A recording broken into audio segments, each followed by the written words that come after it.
So we begin with this, हम शुरू करते हैं कहानी इससे। On the screen you find written here transitive and intransitive verb. क्या लिखा हुआ है?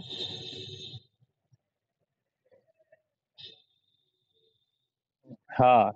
अब ये ट्रांजिटिव इनट्रांजिटिव क्या होता है, ठीक है? इसको समझने के लिए एक चीज आपको जानना पड़ेगा, ठीक है? That term is called object. आपको ये ऑब्जेक्ट वाला टर्म समझना पड़ेगा, ठीक है? This can be made to understand in two ways. इसको दो तरीकों से समझाया जा सकता है। दोनों तरीका हम आपको बताएंगे, लेकिन फिलहाल अभी ऑब्जेक्ट पहले समझ लीजिए, ठीक है? राइट। ऑब्जेक्ट क्या होता है एग्जैक्टली देखिए, किसी सेंटेंस में वर्ब के बाद जो आए, ठीक है? कहाँ पे आए? वर्ब के, हाँ। सेंटेंस में सब्जेक्ट होता है, वर्ब होता है, उसके बाद ऑब्जेक्ट होता है। वर्ब के बाद जो आए, क्लियर? राइट। उसे हम ऑब्जेक्ट कहते हैं, दैट इज कॉल्ड ऑब्जेक्ट। लेकिन ऑब्जेक्ट में क्या क्या चीजें आती है, ध्यान से एक बार और समझिए। राइट। ऐसा नहीं है कि ऑब्जेक्ट में मान लो कहीं पे वर्ब के बाद पटना लिखा है तो ये ऑब्जेक्ट हो जाएगा, नहीं होगा, ठीक है? This will not be called object. कहीं पे कोई जगह का नाम लिखा है तो वो भी ऑब्जेक्ट नहीं होगा, that will not be called object. Right. Will you wait for 1 minute? 1 minute line पर रहिएगा, मैं तुरंत ज्वाइन, ठीक है? और ऑब्जेक्ट को पहचानने के दो तरीके होते हैं, ठीक है? राइट।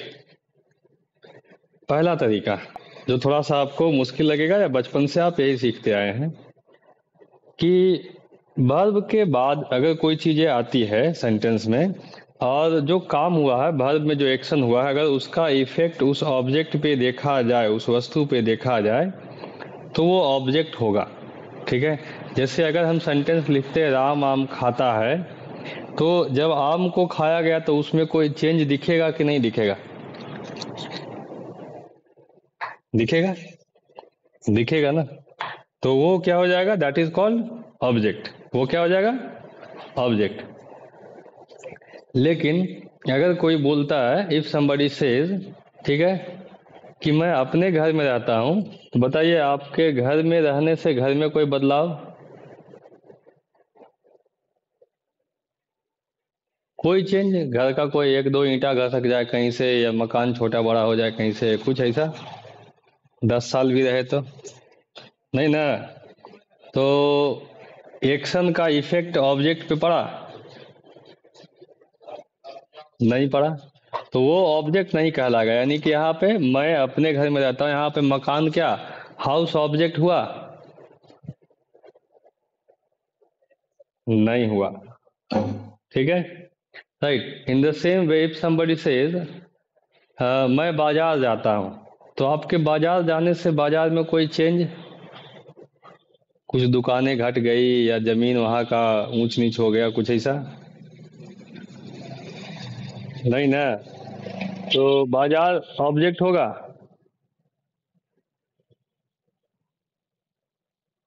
बाजार भी ऑब्जेक्ट की कैटेगरी में नहीं आएगा, ठीक है? अच्छा, थिंग इज देयर, मैं किताब पढ़ता हूँ, किताब में कोई बदलाव होगा? नहीं सर, होगा, ठीक है? किताब के पेजों को आप बार बार पलटेंगे तो पेज खराब होगा, कुछ उसमें चेंजेज आएंगे, ठीक है? आएगा ना? थोड़ा समय लगेगा उसको चेंज होने में, लेकिन चेंज तो उसमें आएगा, ठीक है? फिर चेंज आप में भी आएगा कि आप जब पढ़ेंगे तो वो चीजें किताब की आपके पास आएगी। ये हो गया। तो पहला तरीका ये था, लेकिन थोड़ा सा कंफ्यूजिंग है। हम दूसरा तरीका बताते हैं, सबसे आसान, ठीक है? कि अगर वर्ब के बाद कोई चीज आता है और उसे चेक करना है कि इफ दैट इज ऑब्जेक्ट और नॉट, वो ऑब्जेक्ट है क्या या नहीं, तो क्या करें हम लोग? दो सवाल बनाए, व्हाट या हुम। इन दोनों में से किसी एक से, ठीक है? व्हाट मीन्स होता है क्या, और हुम मीन्स होता है किसको, ध्यान देना, इन दोनों से सवाल बनाना है, और अगर सवाल का जवाब मिल जाता है तो जो जवाब है वो क्या हो जाएगा, that will be called object, वो ऑब्जेक्ट होगा। जैसे मैं इंग्लिश पढ़ाता हूँ, क्या पढ़ाता हूँ,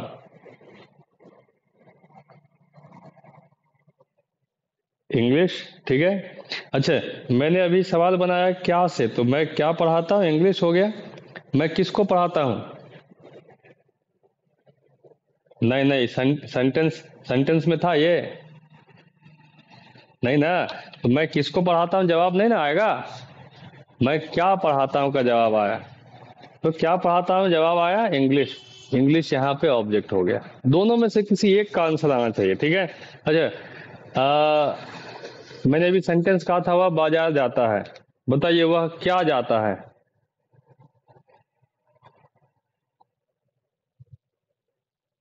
आंसर आएगा, नहीं आएगा। वह किसको जाता है, यहाँ भी जवाब, जवाब नहीं आएगा। हाँ, अगर सवाल होता कि वह कहाँ जाता है तब कहते बाजार जाता है, तब इस पे आंसर आता। लेकिन हमें चाहिए क्या से, सिर्फ व्हाट एंड हुम से, क्या से और किसको से ना, तो बाजार ऑब्जेक्ट होगा, नहीं होगा, ठीक है। अच्छा, कहा ये विराट कोहली ने बैट तोड़ दिया, क्या तोड़ दिया, बैट तोड़ दिया, तो बैट ऑब्जेक्ट हुआ कि नहीं हुआ, ठीक है। हाँ, इसको अगर चेक करते विराट कोहली ने किसको तोड़ दिया, तो भले ये आंसर नहीं आता, लेकिन एक से तो आया ना, है ना, राइट। समबडी सेज मैंने अपना मकान बेच दिया, क्या बेच दिया, तो मकान ऑब्जेक्ट हुआ कि नहीं हुआ, ठीक है, राइट। समबडी, चलो अगर मुझे कहना हो मैं बच्चों को पढ़ाता हूँ, किसको पढ़ाता हूँ, तो बच्चे क्या हो गए, ऑब्जेक्ट हुए कि नहीं, हाँ ये मामला, अभी समझ गए बात को, ठीक है। ऑब्जेक्ट समझ में आ जाएगा, अभी ढूंढने आ जाएगा। चलिए, मैं अपने घर में रहता हूँ, घर ऑब्जेक्ट है कि नहीं, नहीं है। वह कमरे में सो रहा है,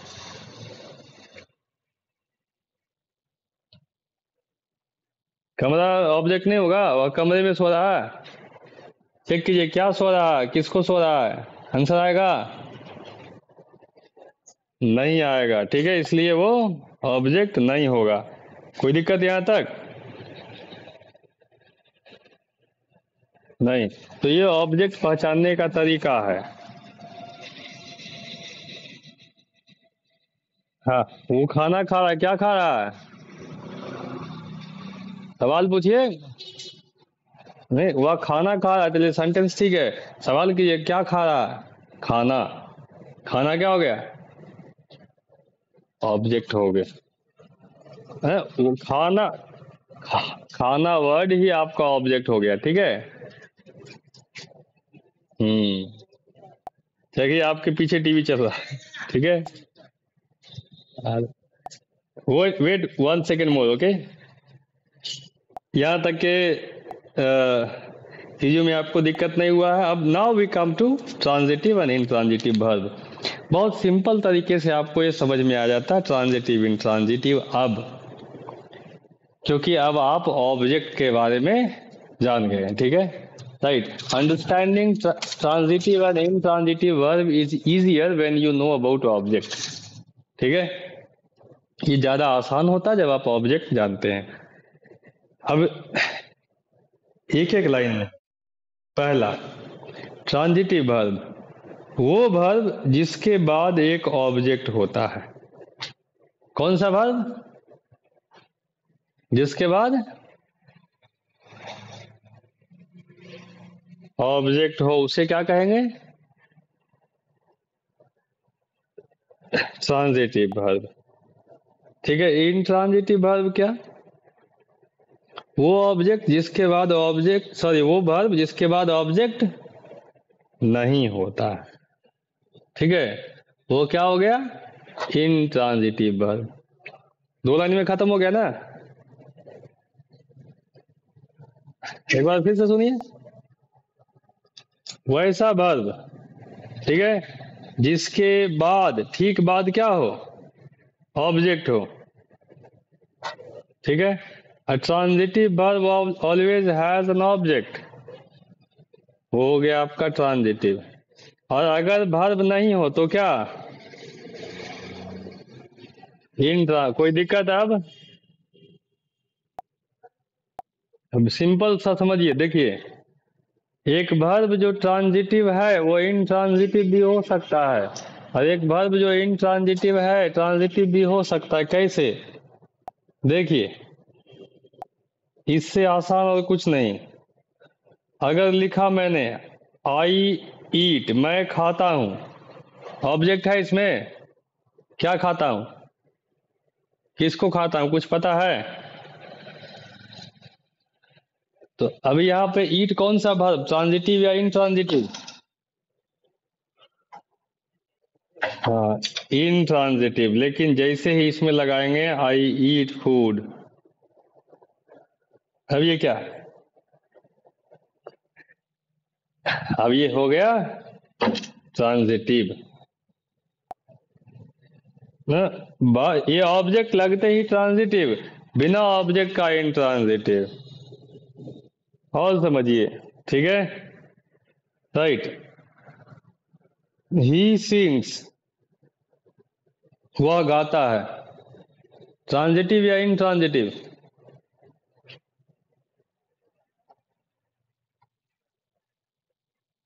इनट्रांजिटिव। अच्छा, he sings in English, transitive या इनट्रांजिटिव? ध्यान से सोच के बताइए।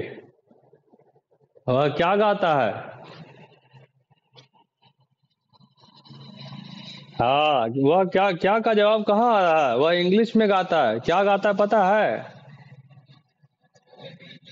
नहीं पता, अभी भी ये इनट्रांजिटिव है, ठीक है। हाँ, अगर ये लिखा होता ही सिंग्स अ सॉन्ग, वह एक गाना गाता है, अब क्या हो गया, वर्ब सिंग क्या है, ट्रांजिटिव हो गया। ये समझ में आ गई बात, ट्रांजिटिव कैसे बनेगा,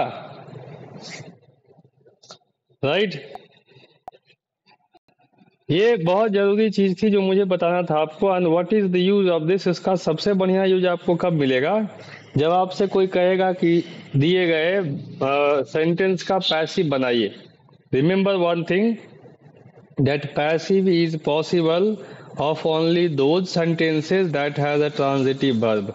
पैसिव वैसे ही सेंटेंस का बनता है वॉइस में जिसमें क्या हो, ट्रांजिटिव वर्ब हो।